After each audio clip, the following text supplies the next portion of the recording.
Hello, it's another episode of CRM Success Secrets. My name is Mary Sue Dayhill, and I am the host. We are talking about managing relationships from lead to client with Heartland Mike Reid. And he is a friend of mine from my networking group. And I've totally enjoyed getting to know him. And I promise you, this is going to be a super fun conversation. So Mike Reid is a consultant with Hart Reid Payment Systems, entrepreneur, and payment processing expert. He specializes in payment processing solutions for small and mid-sized businesses. And these specialty arenas include credit card processing, payroll processing, working capital loans, as well as gift and loyalty card design and implementation. He has set up more than 5,000 merchant and payroll accounts, totaling greater than 10 billion in sales volume, over 600 gift and loyalty card programs covering industries such as restaurant, retail, lodging, e-commerce, nonprofit, healthcare, and a variety of consultancies. Mike's passion is helping business owners maximize their revenue and increase operational efficiency in the process of non-cash payments and back office solutions. He is also a contributor to several business incubators and radio broadcasts as a sought after payments authority. Mike is originally from Chicago, Illinois. He is a U.S. Army veteran and has a BBA in Finance and International Business from Howard University in Washington, D.C. He enjoys movies, reading, cooking, community activities, volunteerism, spending time with his wife, Anita, and daughters, Rayanne and Riley. Did I say those right? Rain and Riley. Rain. Okay, sorry. Mm-hmm. Well, thank you, Mike, for joining me today to talk about how you manage your customer relations. Thank you for hosting me, Mary Sue. I appreciate you.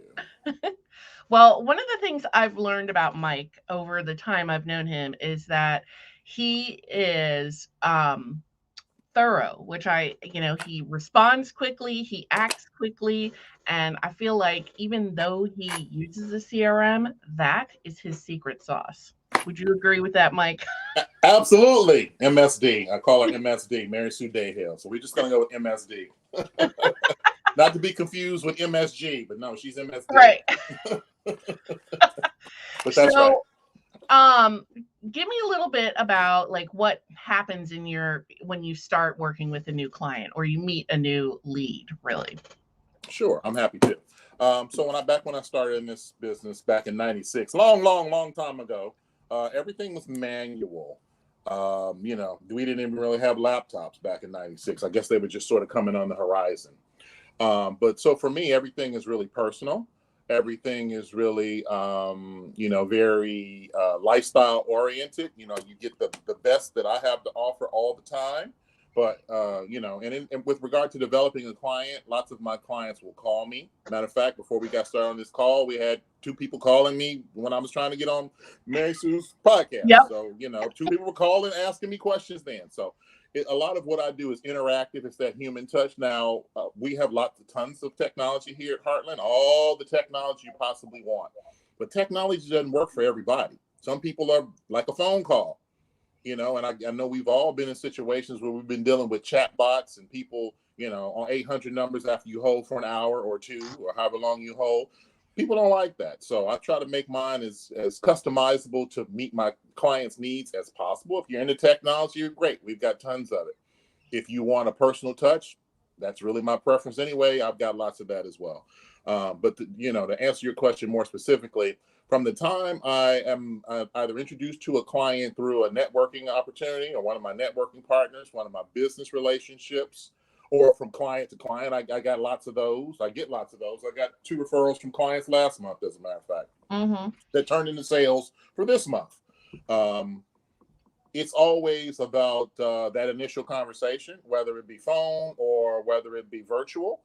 But, I like to keep things light and lively. People find payroll to be boring and scary, and I try to, make it as approachable and enjoyable as I possibly can. It's already a boring topic that people are fearful of, so why not make it a little fun and exciting? Why are people afraid of payroll? Well, from a business owner's perspective, there are lots of bad payroll companies out there that really leave people, sort of wanting more. When you need help, when you get an agency letter from either a state or the IRS, or both, it's very uncomfortable. That scares people.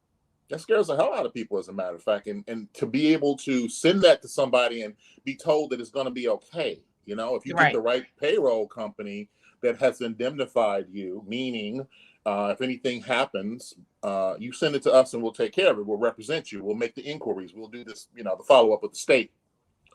That's nice. Very comforting. If you can't get that from your payroll company, you're dealing with, 800 numbers and chat bots and people making promises and not delivering, or you resending the same notice you sent to them 6 months ago. It's very frustrating. So people don't like that part of having to deal with the taxes. And if something goes wrong with payroll, as it often does, depending, even the good payroll companies. I mean, Heartland is not impervious. Sometimes we'll have issues that will crop up. Well, my clients know they can call me. It's like calling your attorney, and your attorney handles the situation with the prosecutor in the court, right?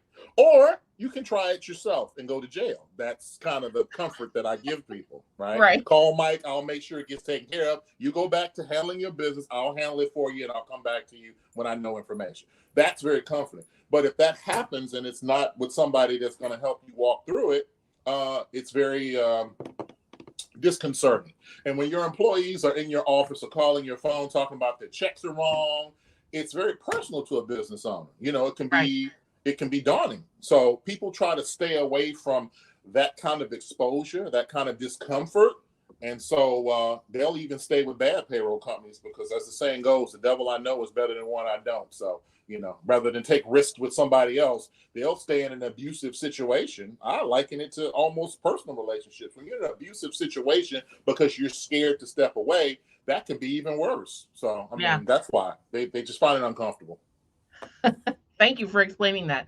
Mm-hmm. And do most of your clients, are they mostly switching from other payrolls, or do you mostly work with people where it's the first time they're setting up payroll? A little bit of both, but I do a lot of, I liken myself to, I'll call them reclamation projects, or like a mechanic. Any good mechanic can tell you what car not to buy. Why? Because he knows what's in his shop all the time, right? This is kind of like me. I will tend to get the calls after people are upset, annoyed, pissed off, angry, frustrated, all that stuff. Because although our company is huge, we're the third largest publicly traded payroll company in America, we're not a household name. We're known in certain sectors. We do the payroll for all three major sports leagues. Not all of them, but half the teams in all three major sports leagues. The New York City school system, Chicago public school system, Denver public school system, the Super Bowl. We got a client list that's out of this world, but people don't buy from you based on your client list, and they don't know you based on some big brand that you do business with. We really do business with Main Street America, and as such, people are more familiar with the brands that are constantly bombarding them on radio and television and on the internet, and maybe they work at a place that used that payroll company, so that's where they go.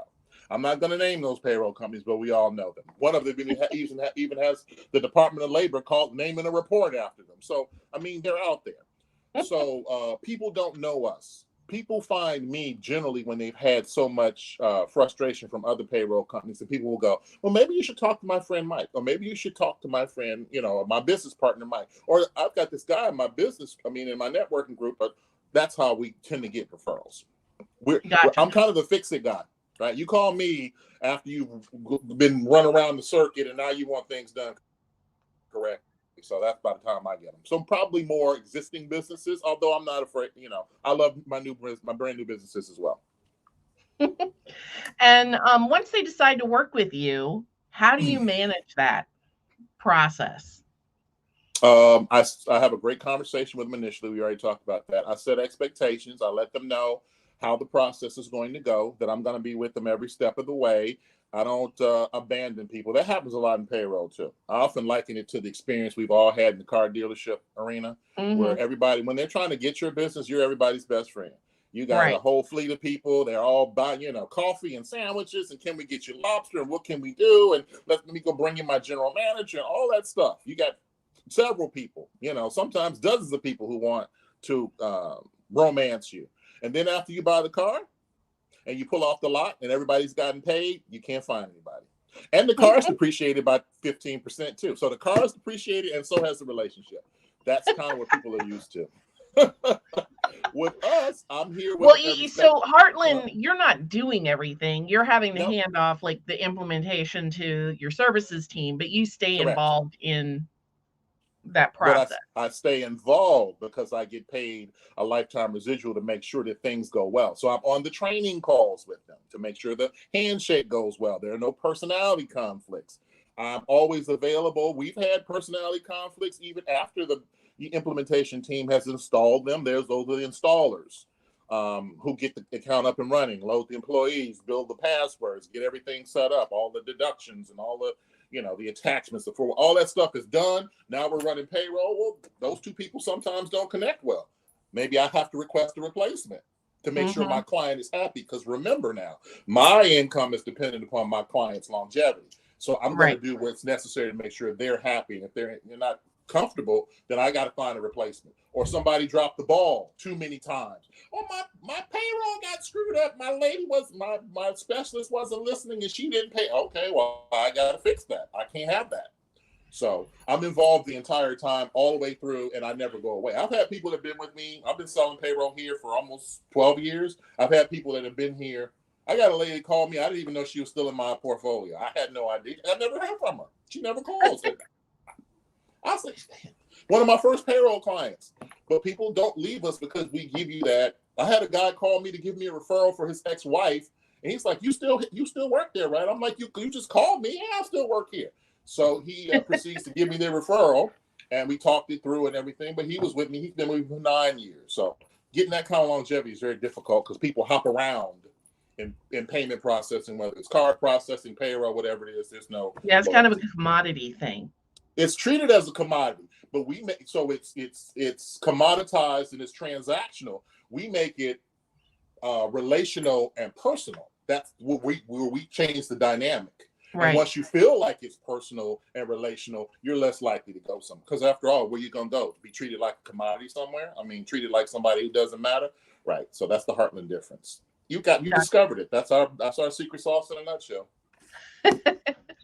So how do you manage all of your relationships with people? I know we before we got on, you said you're not really the best CRM user, but you do. Why are you telling the people? You can't tell them that. You do use it well, enough, I do. I use it enough, and I have an assistant, an assistant that helps out. And a lot of my stuff is personal. I send birthday celebration, emails and cards and all kinds of stuff. Again, personal stuff is as best I can. I know kids' names and their birthdays and, people's favorite, because, I'm a foodie. So I know what you like to eat. I'm a fashionista too. So, I mean, we can talk fashion. So I talk to my people. I had a conversation with one of my people. I was on the phone with her for an hour and a half, but I had no particular reason. I couldn't figure out why did I stay on the phone? I like talking to her. She likes talking to me. So she just called and we started talking and it turned into an hour and a half. That's awesome. Well, and I think personally for you, that's different. And it is a skill that I have to develop, to be honest with you, or I'm constantly developing, not that I don't have it, is just the action-oriented, immediacy of what you do. Yeah. I'm a Capricorn. I'm ex-military, so I'm kind of anal about time. For me, it's, drill sergeant used to say, don't meet me there, beat me there. If you're on time, you're late. So we had to be everywhere 15 minutes early, 10 minutes, 15 minutes early. So for me, that has sort of filtered through to my professional life. I don't like to be the guy that you can't count on. I really structure my life around being responsive and reliable and sort of a rock in people's lives when you're dealing with industries, in many cases, that are wholly unreliable. People hate sales guys. I always tell people there's a difference between a sales professional, first of all, and a salesperson, and I'm the former. But if you're going to hold yourself out to be, I can't ask you for referrals and a testimonial letter in 3 to 6 months if I didn't hold up my end. So that's kind of where I'm always looking to be. And if you drop the ball once, now mind you, clients can drop the ball, promise you all kinds of things and never deliver anything.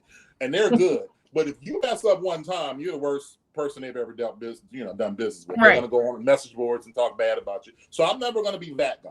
So I go overboard to make sure that I'm never even close to being that person. So if you call me, I'll answer my phone. If I can't talk to you, like happened before, I'll tell you I'll call you back. And as soon as I'm done with this, I got 2 people to call back, right? I don't tell you, you listen to some people's voicemails. First of all, people hate voicemails, but I mean, you hear their voicemail that says they'll get back to you in 1 business day or 2 business days. Who wants to? I got a question now.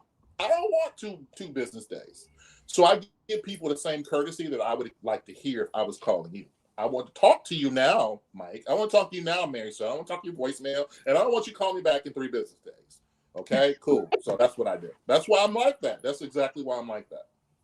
Well, and I feel like because you're so responsive and immediately, I mean, like I sent you an email this morning just giving you the details about our podcast. You immediately verified you received it. So I feel good because I have had no shows. Right. It makes people feel uncomfortable. If I'm the comfort guy, then why not just make people feel comfortable, joyful, joyous? You want them to feel like, associate that kind of stuff with you as opposed to something else.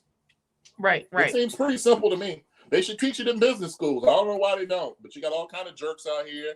And if you sell that way, then people are going to respond to you that way. And that, my dear, is why people hate salespeople. Oh, I don't want to talk. I mean, my God, you're going to use some Jedi mind tricks on me, and I don't want to talk to you people, and I hate sales. Okay, I got it. I got fine. I know. I mean, being in corporate world, I've met salespeople that are very, like you are, just they're very professional. They're very strategic about what they do. When you're dealing with someone like that, it's totally different than someone that's just trying to push a product on you. Correct. And never around when I need you. I always tell people, if you pull the fire plug in the hallway, you expect the fire department to show up. You call 911, you expect the police to show up. If you reach out to your provider, you hope that they do more than just bill you every cycle. You want somebody to be there for you. And I like to give people that peace of mind. And I know my competitors don't do it. So I bet the other way. I'm like, if they're doing one thing, let me go over here and at least give people the feeling that they matter, they're important, their business is important, you're fair, you're transparent, and people never leave you. And that's, my dear, how you build retention. You keep your attrition low and you maintain your loyalty and you make a lot of money residually. Exactly. How long are you actively involved with a new client? Like if they don't have any problems, is it like a 6-month onboarding, couple months? You started to break up right then. You said, how long am I involved? Yeah, when you have a new client, like how long are you actively involved? I never am not involved. Yeah, okay. I'm always involved. From the time I do the paperwork, obviously I set the expectations, I create get them excited, ready to go. I collect all the documentation, I get the file submitted. I'm available, obviously, to deal with underwriting as they go through the underwriting process. They get approved, like my guy finally did today.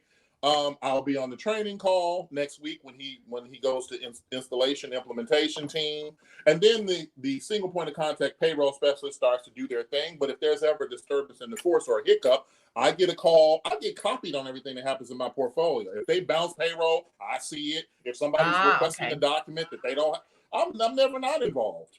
I don't always get involved. Sometimes I'll just see stuff in my inbox and go, I don't need to be involved in that. But I had a client that has bounced payroll. As a matter of fact, she bounced it again this last pay cycle. She bounced payroll 4 times out of the last 5 cycles. Now, most payroll companies would either ask her for a security deposit in the tens of thousands of dollars. They would put her on pre-fund, which is like a prepaid card, meaning we're going to use your money to run payroll instead of ours. Right. Or they're going to terminate her. Mm-hmm. Or she's going to pay lots of fines, lots of penalties for bouncing payroll because it's like a bounce check. And it makes payroll companies very uncomfortable. We didn't do any of the above. None of the above. She sent us a nice note thanking us for being there during her time of need. She had some issues with her bank, la-di-da-di-da. That's fine. We get it. No problem. Okay. But I was involved in all of that, helping coach her through, hey, you can't keep doing this, so you're going to get on pre-fund. If you're on pre-fund, they're going to shorten the window that you have to send in to report your wages before we'll run your payroll. We're not taking any more risk. Or they're going to cancel you. right? So I'm coaching them. I'm helping deal with, sometimes I have to hear them out, and I got to present their case again, like that attorney analogy I gave you, to Heartland folks, to finance team. Hey, don't cancel them; they're good clients. Hey, because people are on the verge of getting canceled. You keep messing up, you'll get canceled. And I'm like, Right. look, I'm trying to manage this because again, I don't want to lose my residual, so I got to keep this. I got to resuscitate and rehabilitate this client in the company's eyes, or else, right? So I'm never not involved. That's awesome. Well, thank you, Mike. I do way too much, MFD. I do way too much sometimes. I swear to God. I'm like, man, I'm stressed. I'm just doing too much. Well, I'm sure your clients appreciate you, because I wanted to mention that you do ask for testimonials as part of your process. And you have, I think it's over 300 testimonials. Yeah. Yes, ma'am. Amazing. Well, I figure, I'm sorry. Go ahead. I figure when you mess up, people are, somebody explained this the other day, and I was like, well, that makes sense. When you mess up, you affect people emotionally. When you screw up, whether it's in a restaurant or in a service situation, when you buy from a vendor or you buy a product and it doesn't work, people are they feel emotionally torn. I mean, they're hurt.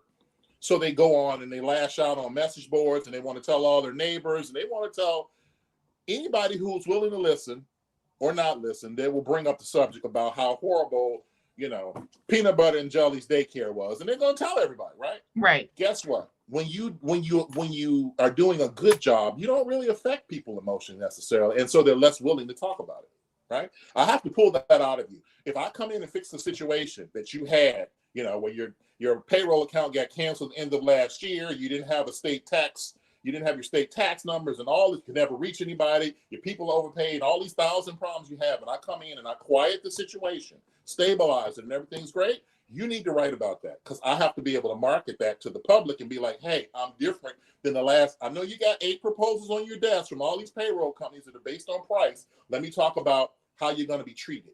That's the one thing people never ask about. They ask about technology, they ask about price. Well, how about the people you're doing business with, which ultimately are going to determine your experience? Because when your pricing starts to go up and down, you want to talk to somebody. When your technology fails, you want to talk to somebody. Well, guess what? You never evaluated whether or not you could even have anybody to talk to. You have no idea. So I have to get that out of them. So I ask them to write about it. I set the expectation up front. And then 3 to 6 months later, I'm coming back for my letter. If I do what I say I'm going to do, you're going to do what you say you're going to do. And that's just how it's going to be. So that's how you get them. It's not easy, because sometimes people will promise them and, you write it, I'll sign it. Or, they just want, most people are good about it, though. Yeah, no, I agree with you, because I feel like that's my biggest differentiator as well as a business owner is I sell a CRM solution. There are thousands available to people. Yes. But people can reach out to me. We can schedule time to actually look at their issue and work through it. So, which is not the case. Usually you're having to read thousands of articles to figure it out yourself. And people need to know that about you. So I'm like, you know what? I need you to write about it, because people don't care what you say about you. They don't care what my people, I don't care what I say about me. They only care what my clients are saying about me. And that's why you need to write me my letter, and I want it. Well, thank you, Mike, for sharing your CRM success secrets. And I think Mike's a great example of combining just that personal, action-oriented with, some tools to help him stay connected over time. So thank you so much. You're welcome, Mary Sue. Appreciate you. Have a good day. Bye.